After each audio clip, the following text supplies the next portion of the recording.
Y estamos ya con los amigos y amigas de la Universidad Nacional de San Juan para esta mesa especial que tiene que ver con discutir la crisis que en particular, en este caso, afecta a la Universidad Nacional de San Juan, la crisis presupuestaria que ha generado un fuerte debate en las redes sociales, en los medios de prensa, a la espera de lo que va a ser seguramente una marcha multitudinaria en la mayoría de las ciudades del país en donde hay universidades, porque mucho se habla de la UBA y de lo que va a pasar en Buenos Aires y poco están cubriendo los medios de comunicación lo que pasa en el resto de las universidades, que son muchísimas y que cobijan a decenas de miles, centenas de miles de alumnos en todo el país y miles de trabajadores y trabajadoras de la educación.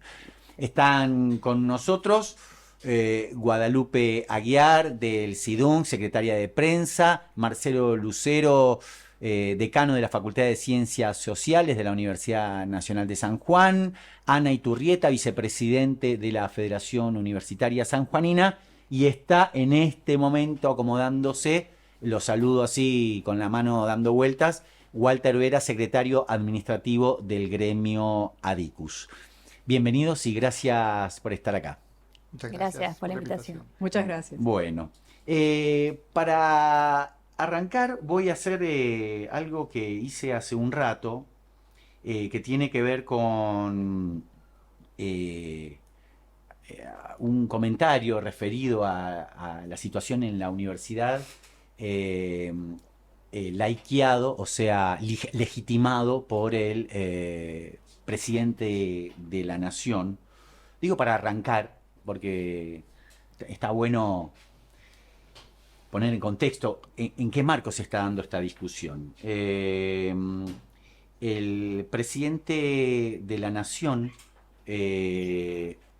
likeó un tuit que subió un anónimo tuitero, yo no sé si troll o un hater francotirador, al cual no le daríamos crédito si no fuera porque el presidente de la Nación, desde su cuenta oficial, likea. Arrodíllense y chúpenle la pija a Javier Gerardo Milei, decía esta inscripción escrita con tiza en un pizarrón de la Universidad de Buenos Aires.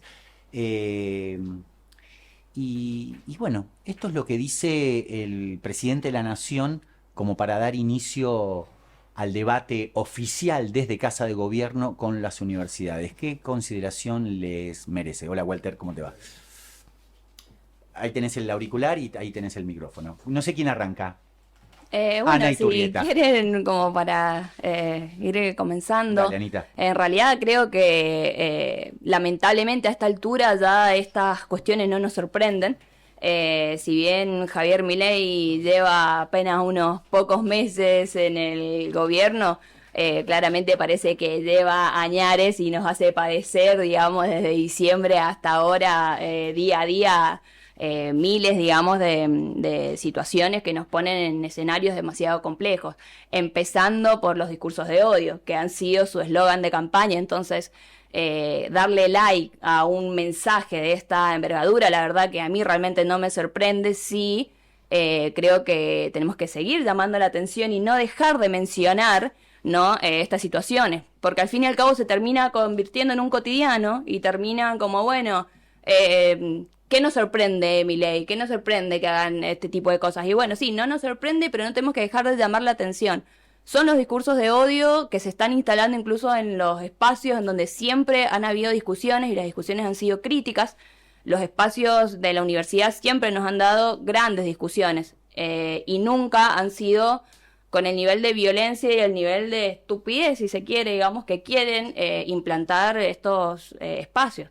Entonces, bueno, claramente que Javier Milei le dé like a un tuit de esta envergadura, a una publicación de esta envergadura, no nos sorprende, pero sí tenemos que salir a cuestionar y llamar la atención, y me parece súper necesario que en espacios como estos traigamos a colación, ¿no? Estos tipos de situaciones.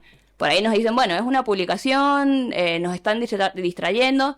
Está bien, no nos distraigamos de las cosas puntuales y un poco más graves, entre comillas, como cuestiones presupuestarias, economía, pero no dejemos de llamar la atención sobre los discursos de odio, que sin lugar a duda son los que nos han traído hasta este lugar. Marcelo.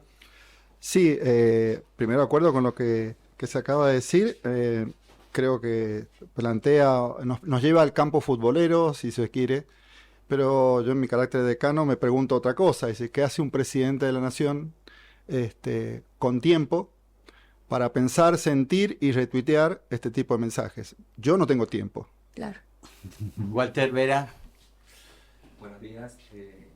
Bueno, es una conducta que, bueno, se viene repitiendo ya por parte del presidente en cuanto a que, por ejemplo, en las provincias, recortarle todos los recursos a las provincias para que después los gobernadores le rindan pleitesía o vayan a pedirle, ¿sí?, ya sea al ministro del Interior o al ministro de Economía, fondos para poder sobrevivir o para realizar alguna obra pública o para poder pagar sueldo.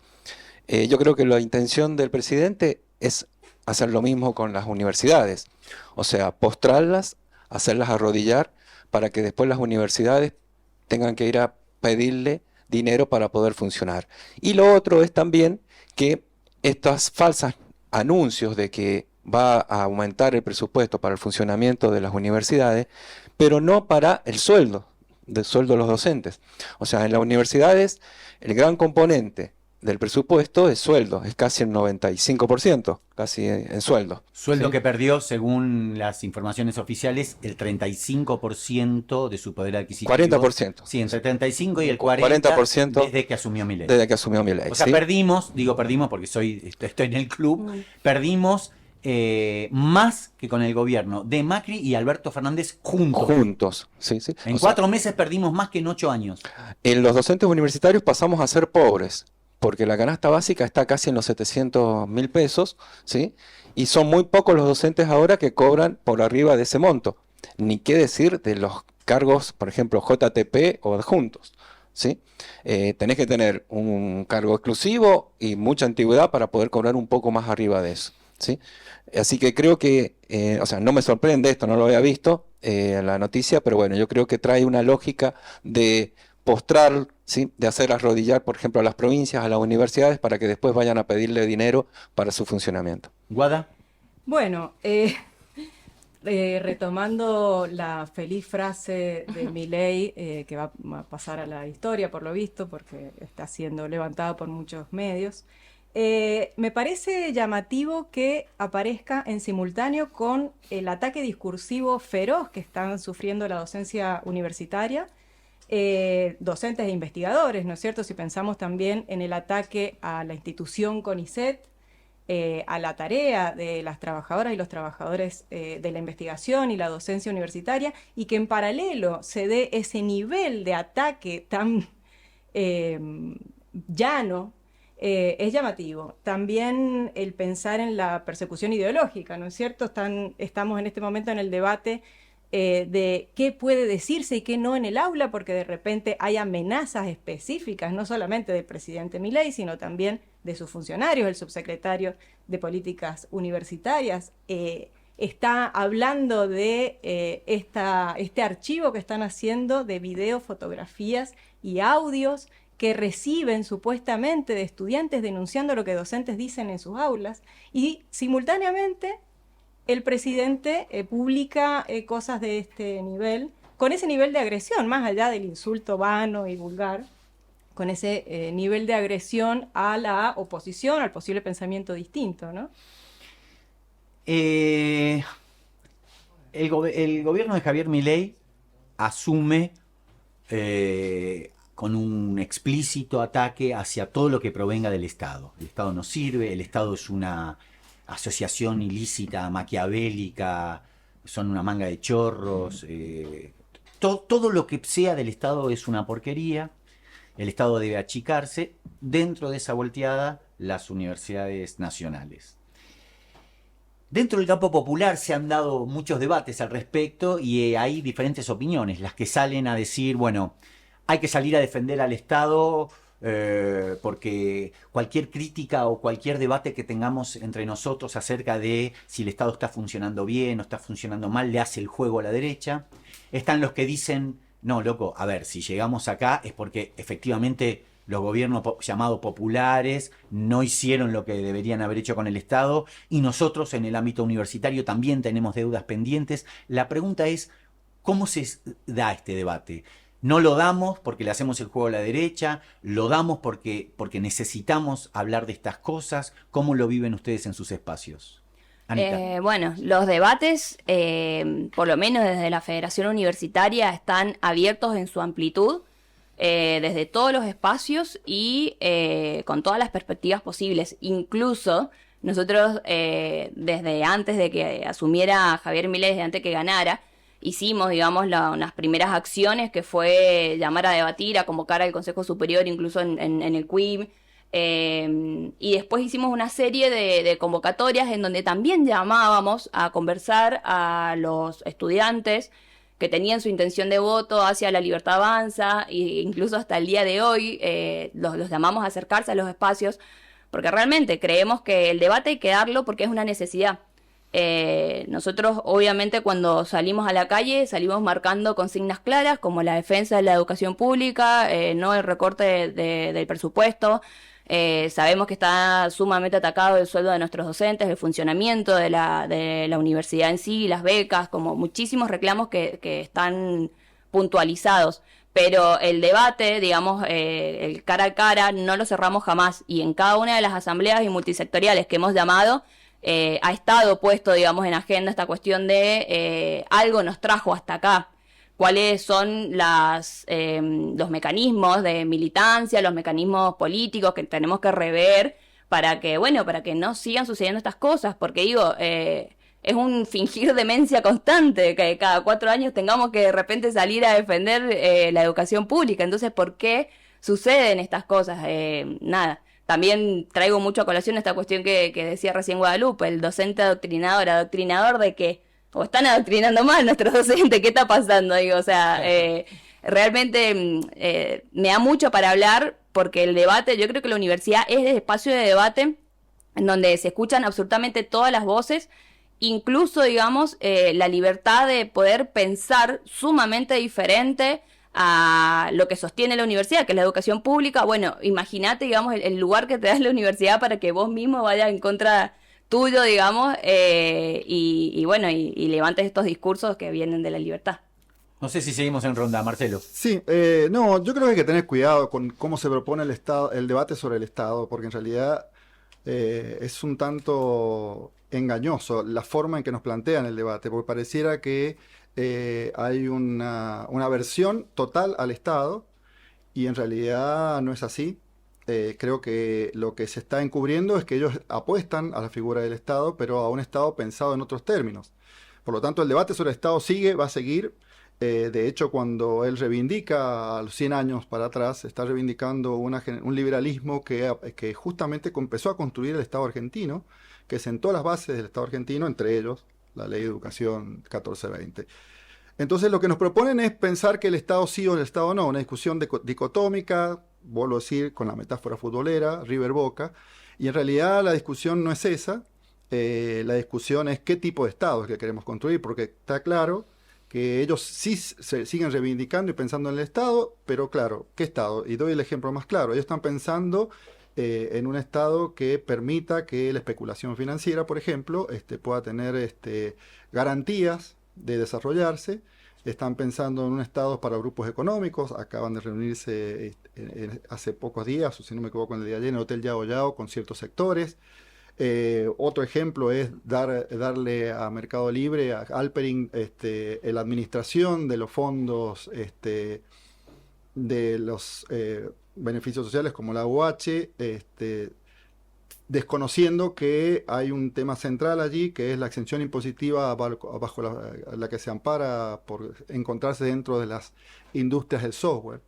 Entonces, ese es el Estado que están apuntando, de ese Estado quieren construir, y me parece que ese es lo que hay que salir a discutir, o sea, ¿para qué el Estado y para quiénes?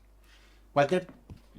Yo creo que se produce como una falsa dicotomía, porque Estado siempre va a haber, ¿sí? O sea, no va a desaparecer el Estado porque el presidente diga que quiere hacer desaparecer el Estado. El Estado siempre va a haber. El tema es para quién, ¿sí? Ese Estado a quién va a servir o a quién va a ayudar, ¿sí? Si va a ayudar a las mayorías o va a ayudar a una minoría financiera. En los discursos siempre nos hacen ver lo malo del Estado, o la ineficiencia o la burocracia de alguna oficina, o en algunos puntos algún caso de corrupción puntual, ¿sí? Pero no nos hacen ver en todos los ámbitos en donde participa el Estado y que sirve o ayuda a las personas en muchísimos casos. Por ejemplo, una persona con un paciente oncológico, alguien que necesita una ortopedia, alguien que necesita un tratamiento médico en Buenos Aires, o no sé, en la educación misma. Yo doy en escuela secundaria, en un colegio privado, y los chicos creen que es privado y que el Estado no participa ahí, ¿sí? Cuando les digo que reciben subsidio también, abren los ojos y dicen, no, no puede ser, nosotros no recibimos. Sí, la escuela esta recibe subsidio. O sea, y creo que también hace falta informar, ¿sí? Cuáles son los alcances del Estado, qué es lo que hace el Estado y sobre todo la transparencia que tiene en muchos casos o en otros no, ¿sí? Que yo también creo que ahí la universidad tiene que también abrir un poco más el tema de la transparencia, de mostrar a la sociedad cómo se desarrollan, cómo se toman las decisiones en la universidad, que no es un rector que pueda hacer lo que quiera, que no hay un decano que pueda hacer lo que quiera, sino que tiene un consejo directivo, un consejo superior, que hay auditorías, que hay controles, que hay participación de los estudiantes, de egresados, de docentes, ¿sí? Y de funcionarios de la universidad. Porque la gente cree que, bueno, el rector hizo tal cosa. Y no es así, o sea, no, en muchos casos no tienen las facultades para tomar una decisión muy importante. Guada. Sí, retomando la idea de debate interno después de haber perdido eh, una elección frente a un modelo que creíamos muy lejano de poder gobernar la Argentina de forma democrática, me parece muy necesario, pero no solamente mirando a la superestructura del Estado, sino pensando la construcción de nuestra universidad como universidad pública y del sistema universitario como sistema universitario público. Me parece que sí es muy importante desde todos los sectores sostener el debate sobre temas de, por ejemplo, acuerdos que pactamos en paritarias, por ejemplo, hablo desde el rol sindical, por supuesto, acuerdos que pactamos en paritarias que tienen que ser sostenidos, ¿no es cierto? Y muchas veces va pasando que esos acuerdos se diluyen y se pierde el fin último, ¿no?, de esos acuerdos. Entonces, creemos, desde SIDUN lo hemos discutido muchas veces, que hay debates que estamos a veces esquivando. Entonces, hemos implementado en los últimos tiempos un ritmo de reuniones, de asambleas extraordinarias para conversar con afiliadas y afiliados y encontrarnos ahí con discusiones que muchas veces son de base. Somos todas y todos conscientes de esos problemas, pero que nos cuesta discutir, nos cuesta enfrentarnos a ciertas problemáticas y eso quizás sea una de las claves para pensar por qué la docencia, los no docentes y el sector estudiantil votó a Milei.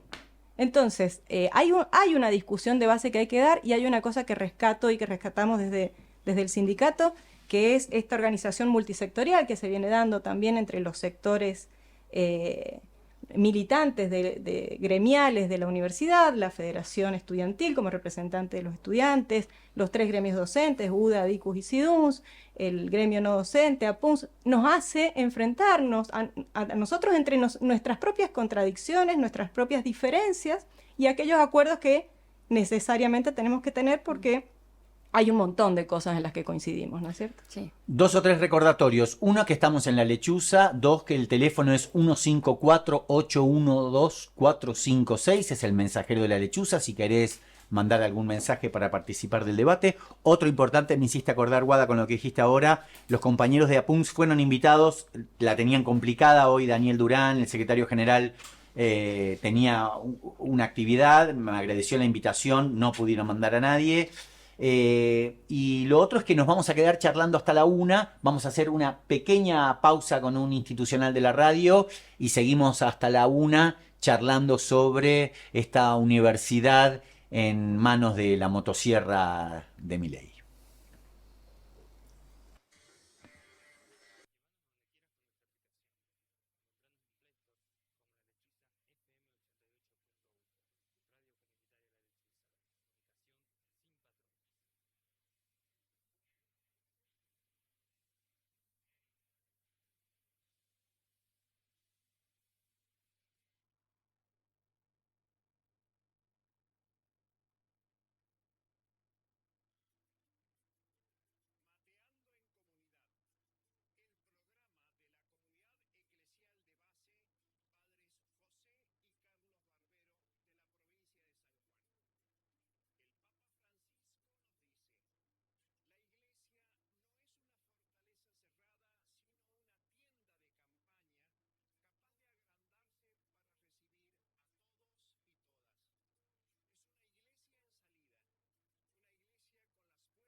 Ah, no.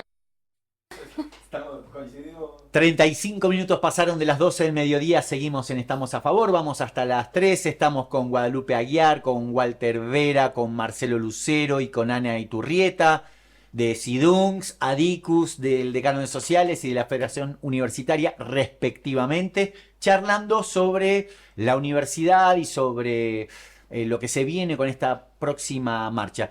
Yo tengo una teoría, las quería compartir con ustedes.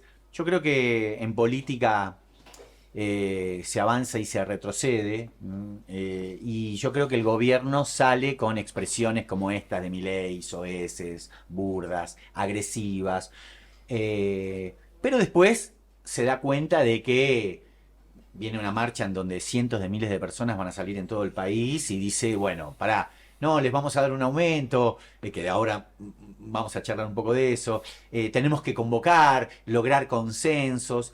Creo que en definitiva nos van a instalar en una situación que además ya ha sido definida por algunos funcionarios, que tiene que ver con, bueno, les vamos a dar guita, pero nos tienen que explicar en qué la gastan, Sí. y vamos a discutir cuáles son las prioridades.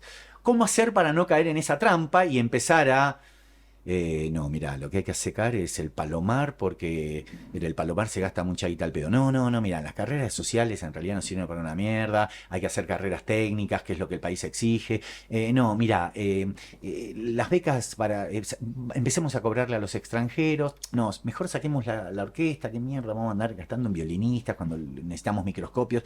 ¿Cómo hacer para no caer en una especie de lucha caníbal en donde vemos a quién entregamos para poder seguir funcionando? Yo creo que primero habría que Marcelo. identificar otra cosa, que me parece que no estamos logrando. Primero, a mirarnos.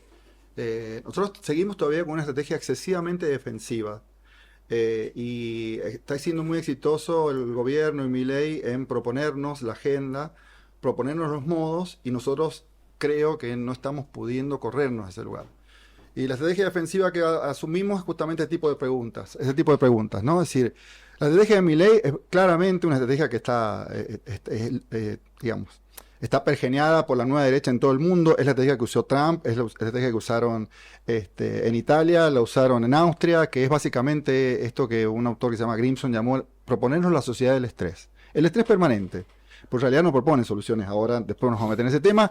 O sea, van para un lado, después para el otro, contestan, van, vienen, y en ese tira y afloje nos desubican en el campo. Nosotros teníamos los patitos todos ordenados, y de pronto nos están proponiendo una estrategia donde nos desubican todos, y en ese desubicarnos empezamos a mirarnos, y empezamos a ver los errores, estamos en el momento de mirar los errores. Yo creo que hay que salir de eso. Yo creo que, y lo del martes es eso, hay que salir a mostrar lo que somos. Basta de hablar de lo que no somos y los errores.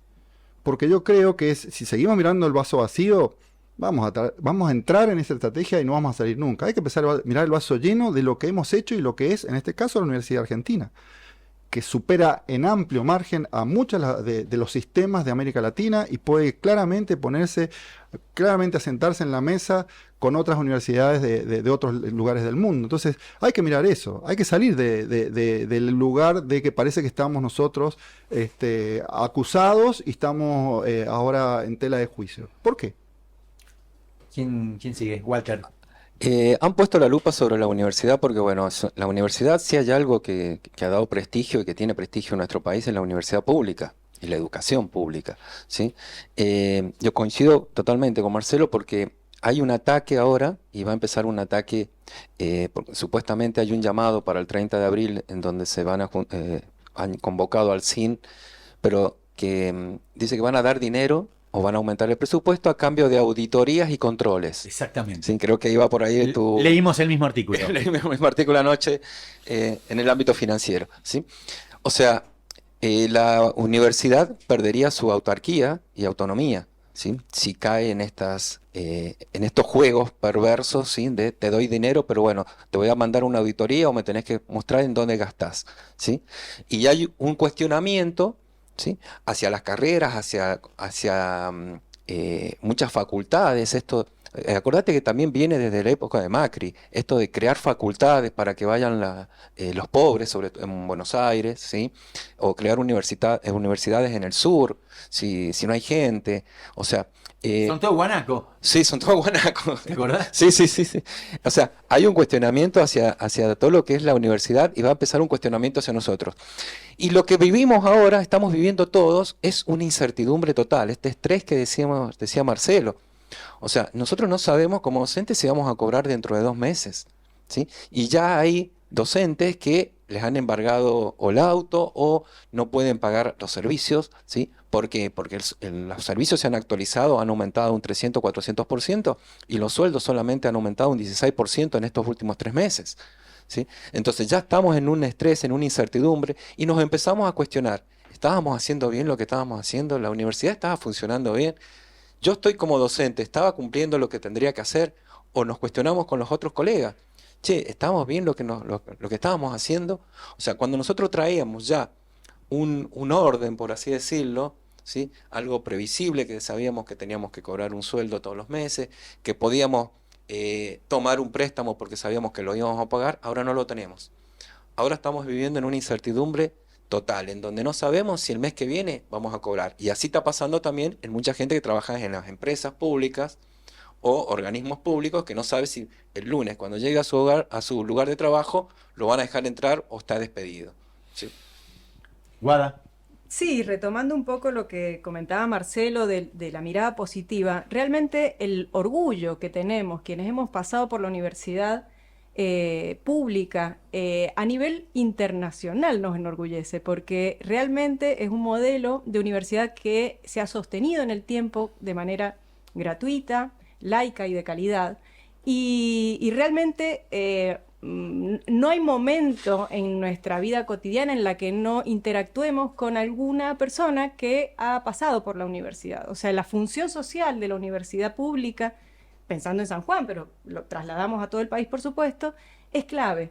A veces no la visibilizamos, ¿no? Porque esto de decir, yo orgullosamente estudié en la universidad pública, orgullosamente hice toda mi formación educativa en la educación pública argentina y eso me llena de orgullo.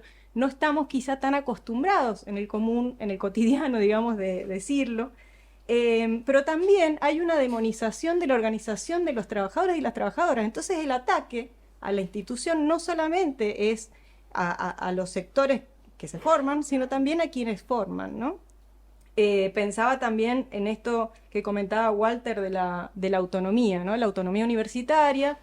De repente este excesivo control que pretenden hacer sobre la gestión empieza a hacer perder autonomía, empieza también con los controles, con las persecuciones por supuesto adoctrinamiento, se empieza a perder la idea de libertad de cátedra y es una contradicción enorme cuando la palabra que utilizan y que utilizaron en campaña y que siguen utilizando es viva la libertad. ¿No es cierto? Entonces, desde la libertad lo que están haciendo es un excesivo control del Estado, porque es el Estado en su gestión, dentro de esos espacios de discusión que son las universidades en este caso. Pero aparte, hablan de auditoría, perdón, meto la Sí, cuchara. Hablan de auditoría como si los gastos en la universidad fueran secretos. O sea, no hay nada más público. Exactamente. A eso mismo. O uno le podrá gustar o no gustar que se gaste en el comedor universitario, o que se gaste en becas, o que se gaste en un microscopio, o que se gaste en un colectivo, o que se gaste. Pero la verdad que la guita en la universidad, nuestros sueldos son públicos, Una de las pocas los gastos- instituciones que tiene un tratamiento público de su presupuesto. O sea, nosotros todos los años, bueno, este año no, porque se ha prorrogado, obviamente, pero todos los años en el Consejo Superior se tiene que aprobar el gasto que se hizo de presupuesto, se tiene que aprobar el presupuesto que se proyecta para el año siguiente. Son mucho más transparentes los gastos de la universidad que los gastos reservados de Karina Milei para manejar su equipo en O de la AFI. Sí, o de claro que tienen fortunas. Anita. Bueno, creo que la pregunta inicial iba por el lado de cómo encaramos, digamos, o cómo se encara desde la universidad para no caer en tener que recortar cuestiones del funcionamiento básico, dando como lugar a estos discursos que vienen a ponernos en el foco del acusado. Desde la federación siempre hemos planteado que nosotros no tenemos que dar ni un paso atrás.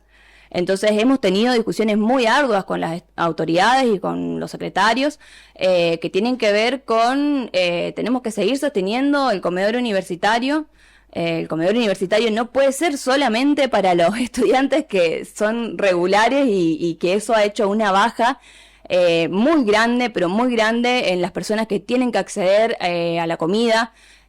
Nosotros también en este momento nos encontramos pidiéndole una declaración al Consejo Superior y que se ponga, digamos, sobre las tablas de este Consejo una emergencia y ver cómo encontramos soluciones alternativas, lo hemos presentado de esta forma, para poder subsanar, digamos, los gastos de becas de fotocopias, de becas en general de la universidad y del comedor.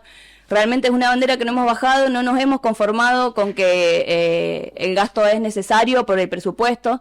Nosotros realmente creemos que sin estudiantes no hay universidad, entonces no es una discusión para nosotros que las autoridades, digamos, no es una respuesta satisfactoria que nos digan el presupuesto es del 2023, entonces hay que, bueno, entenderlo. Sabemos que las autoridades están poniendo muchísima voluntad, pero nosotros también tenemos en nuestras espaldas a nuestros compañeros que nos están todo el tiempo presionando y bancando, porque para eso nos votaron. Entonces tenemos que ir a hacerles los reclamos justos, digamos, a quienes nos están dirigiendo. Entonces, bueno, inevitablemente nosotros creemos que no es negociable ningún tipo digamos, de recorte presupuestario, sobre todo con los estudiantes. Y si eso ocurre, porque está ocurriendo, porque no hay otra forma de malear, y bueno, las reacciones tienen que ser más profundas, más contundentes. Hay que parar las universidades y realmente no esperar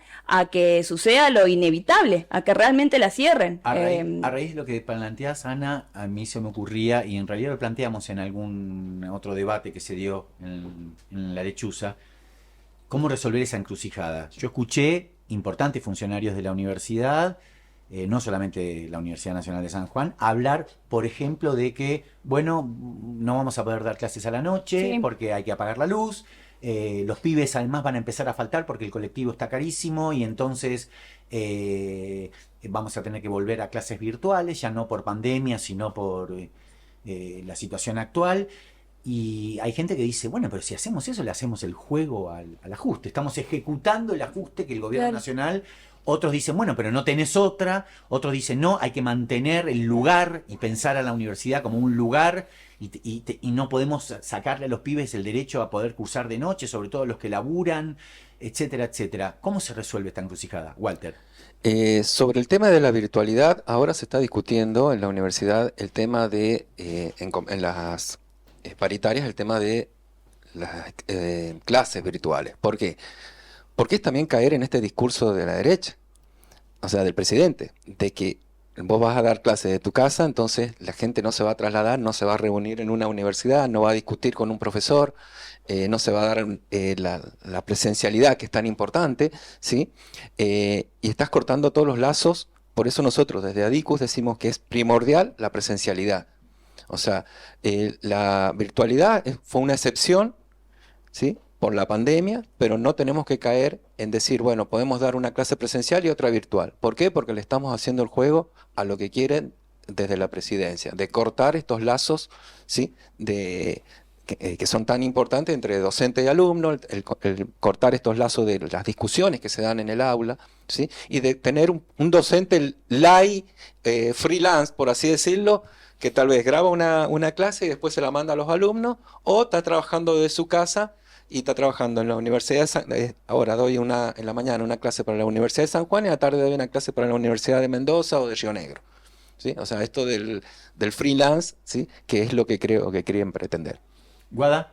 Sí, coincidiendo acá con el compañero de Adicus, nosotros también venimos sosteniendo la necesidad de que la universidad emita y acuerde en paritarias con todas sus partes un reglamento para el trabajo virtual, porque desde la pandemia supimos que no solamente que el trabajo virtual, la clase virtual aísla y quita la posible discusión, el debate que es tan necesario, ¿no es cierto?, para los espacios de docencia universitaria, sino que también el trasladar el trabajo presencial a lo virtual también tiene un costo alto para el docente. El docente tiene que tener equipamiento, tiene que tener conectividad, hay un montón de cosas que implican el trabajo docente en virtualidad que no están, por supuesto, contemplados en el salario docente y del cual estaría haciéndose cargo el propio docente. Por lo tanto, estaríamos absorbiendo el ajuste los trabajadores. Josué, ¿tenés algún mensaje, me decís? Sí, llegan mensajes. Uno dice, te amo Ana Belén, no hay que conformarse nunca. Soy tu fan, gracias por tanto siempre. Llega otro, dice, agrego un elemento sobre lo que mencionaron del comedor. Situación de examen. Una alumna que nos plantea... Pará. Perdón, vamos ¿No otra estás vez. escuchando? No. Ahora sí, ¿estás escuchando? A ver, ¿nos escuchan bien? A ver. Ahí está. Dale. Dice, vamos de nuevo con el primer mensaje. Sí.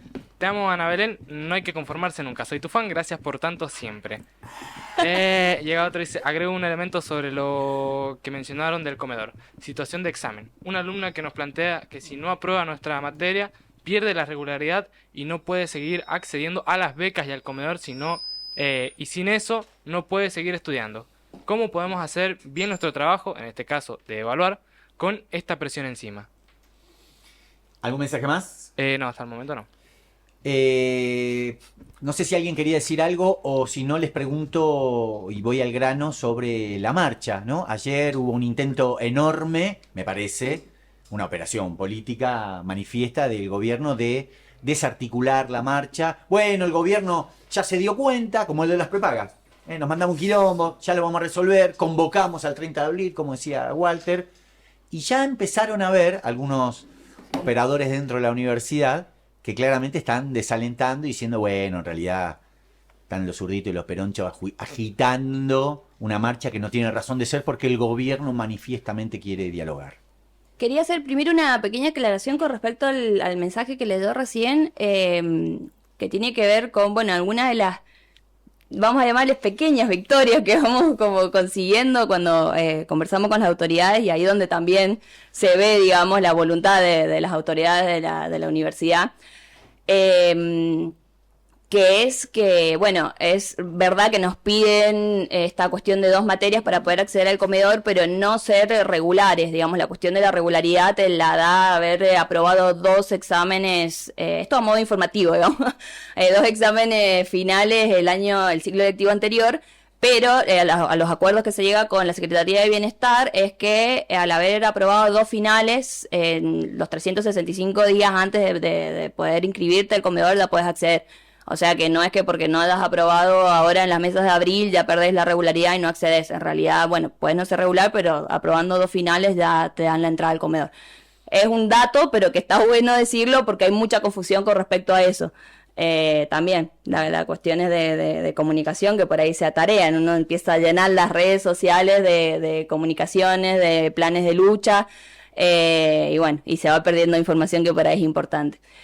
Con respecto a la marcha, estuvimos el otro día en un debate muy arduo con Cintia de Luca y unos compañeros, digamos, otra de las radios comunitarias, en donde se planteaba esta situación, digamos, de quiénes son las banderas de la educación pública, que de repente uno sale a hablar de boleto educativo gratuito, sale a hablar de educación pública y bueno, los peronchos, ¿entendés? O los zurdos, o no sé qué.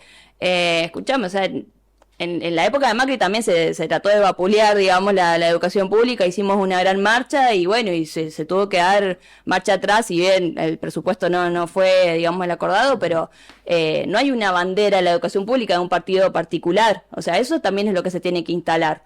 Es un bien común de la sociedad argentina en general, entonces estas cuestiones de colocar una bandera específica también nos hace muchísimo daño porque bueno, sí, o sea, todo lo que sea defender la educación, defender el territorio, defender la emergencia, va a ser de repente, o los derechos humanos, sos peroncho de izquierda y directamente te encasillan, digamos, en esas lógicas que son destructivas, realmente. Aparte absurdas, o sea, totalmente, uno de los vectores totalmente. o sea, la universidad más grande del país es una universidad políticamente copada, no sé por decir, sí. por el radicalismo, o sea, los radicales han hecho de la defensa de la universidad pública. Digo, claro, son los que van a movilizar en Buenos Aires. Habría que repetir lo que el documento del CIN, que es un llamado amplio a defender el sistema educativo incluso, porque primero encabeza así, y la universidad pública. Es un llamado amplio a todos los sectores. ¿Qué va a pasar el martes, muchachos?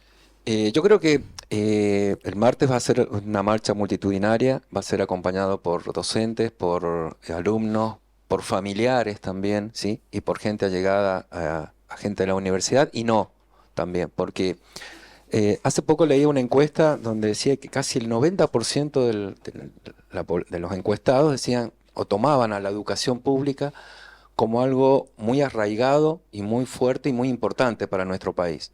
O sea, hay dos cosas que son muy importantes: la educación pública y la salud pública, ¿sí? O sea, que están arraigados ya dentro de la sociedad, ¿sí? Y este ataque a la educación pública creo que esa tiene que ser la bandera. O sea, defendamos la educación pública. Sí. O sea, una sola bandera, para no confundir. Defendamos la educación pública porque está tomado y está arraigado ya en la sociedad su importancia. Y bueno, invitamos a todos los oyentes, a todas las personas que quieran acompañarnos el día martes a las 17 horas, que se va a reunir ahí en la Facultad de Filosofía, y luego se va a realizar la marcha. Acompañarnos porque seguramente tienes algún pariente, algún amigo, algún hijo que vos quieras. Si tienes un hijo, seguramente vas a querer que pueda estudiar en la universidad. Entonces, hoy está en juego eso. No se sabe si la universidad va a seguir abierta o no. Entonces, trata de luchar ahora para que tu hijo pueda llegar a la universidad. Antes de darle el pase a Guada, hay más mensajes, me dice Germán. Yes, sigue el club de fans de Ana. Gran entrevista, Ana Belén, muy buena oradora. Como escuchar, dice, amo escuchar siempre, dice. Después, felicitaciones por el debate. Es muy importante el diálogo y el debate. Es importante tomar posición. No es momento de grises. La universidad se defiende sin concesiones de ningún tipo. Defendamos la universidad pública, gratuita, laica e inclusiva. Guada. Sí, a ver, volviendo a lo que sería la marcha del 23 y la convocatoria masiva, yo creo que, espero también, pero creo que va a haber una gran participación. Walter lo decía, todos los sectores sociales y culturales de San Juan estamos atravesados de una u otra manera por la universidad pública. Y ha habido, desde el gobierno nacional especialmente, un intento de desmovilización bajo amenazas. Ha habido esta semana pasada a nivel provincial, manifestación de docentes, el miedo a que te descuenten si parás. Nosotros desde los gremios docentes hemos convocado a paro, además de la movilización del martes. Existe un cierto miedo porque desde la ministra Patricia Bullrich también han habido amenazas, ¿no?, sobre la forma en que se marcha, etcétera. De todas maneras, no ha habido cambio social que no se haya hecho con organización popular. Y de eso somos conscientes. Alguna parte de nosotros siempre resuena que los logros que tenemos, los derechos que hemos adquirido como ciudadanos, como ciudadanas, como pueblo argentino, han sido a partir de la organización popular. Entonces, considero que eso, de alguna manera, va a hacer que todos los sectores empaticen con esta movilización. No es una movilización en defensa de los trabajadores de la universidad, de los estudiantes de la universidad. No, es una defensa de la universidad pública como estructura fundamental para la construcción de nuestra sociedad. Yo les quería compartir, primero agradecer por haber venido. Qué bueno que diferentes sectores nos podamos sentar y charlar y debatir. Me parece buenísimo nuestro compromiso manifiesto como radio comunitaria de participar y de cubrir la histórica marcha seguramente que va a haber en San Juan el próximo martes. Y una reflexión, en realidad lo había pensado y el otro día un panelista de un programa de televisión lo puso en palabras y lo retuiteo acá. Es una consideración que hacía el Pitu Salvatierra, un militante histórico de los movimientos sociales que hoy es panelista en el programa tan conocido ahí, C5N de Duro de Domar, en donde decía: nosotros con las organizaciones sociales vamos a movilizar en apoyo a la universidad, porque si bien la mayoría de nuestros hijos no van a la universidad, nuestra máxima ilusión es que los hijos de los cartoneros, los hijos de los trabajadores independientes, los hijos de las compañeras y compañeros de los comedores, de la economía social, puedan acceder, porque sabemos que ir a la universidad, de alguna manera, ustedes lo dijeron acá, es la posibilidad de ascender socialmente, de tener un futuro mejor, de tener más herramientas. Pero también tenemos que señalar que nos gustaría que la universidad, las organizaciones de los gremios universitarios, de los estudiantes, también nos retribuyan de alguna manera con la misma empatía cuando son los piqueteros que van a reclamar a los diferentes ministerios alimentos para sus comedores. O sea, la necesidad de ir produciendo síntesis y no pensar a cada una de estas luchas como luchas aisladas. Me parece que ese sería el salto, ¿no? Entender, bueno, lo que decía Guadalupe recién, no a esta movilización como una movilización que defiende un lobby en particular para un sector en particular, sino entendiendo a la universidad como una herramienta transformadora, como una herramienta al servicio de los intereses de los trabajadores y las trabajadoras de nuestro país. Les agradezco mucho que hayan venido. Sé que la Lechuza no queda cerquita de la casa de ustedes, que cada uno de ustedes haya dedicado un rato largo de tiempo, unos litros de nafta en venir acá. Nos hace muy felices y ojalá podamos compartir este debate con la nota que se va a subir en las próximas horas a las redes sociales. ¿Algo más para decir? ¿Alguien quiere agregar algo? Sin duda, Anita. bueno, me parece, primero, como siempre, celebro los espacios, sobre todo de debate, sobre todo de radios comunitarias que también han estado tan en peligro, digamos, con estas políticas de ajuste. Son las radios comunitarias las que la mayoría acobijan, digamos, a los estudiantes que se atreven a hacer comunicación y que se atreven a hacer comunicación sin patrones, que nos dan otra mirada para poder comunicar. Vuelvo a insistir en la cuestión de tener que rever el tema de los discursos de odio. Soy estudiante de letras, hago mucho hincapié en eso, pero más allá de eso, realmente creo que son lo que nos han traído hasta acá y nosotros no podemos ser replicadores de esos discursos, ni de odio, ni el discurso de ajuste, ni el discurso de recorte. Nuestras autoridades sabemos que están haciendo el mayor esfuerzo posible, eso no tenemos ningún tipo de duda, pero no puede ser, digamos, una excusa, o no puede ser en realidad una justificación, el presupuesto es el mismo desde el año pasado. Si la justificación va a ser el presupuesto del mismo del año pasado, este es el presupuesto, pero este es mi plan de lucha. Entonces, llamemos, digamos, también a la reflexión de esas autoridades. Este es el presupuesto que las autoridades de la Universidad Nacional de San Juan y las universidades de todo el país tienen para costear los costos. Pero este es el plan de lucha que la universidad propone para poder bancar.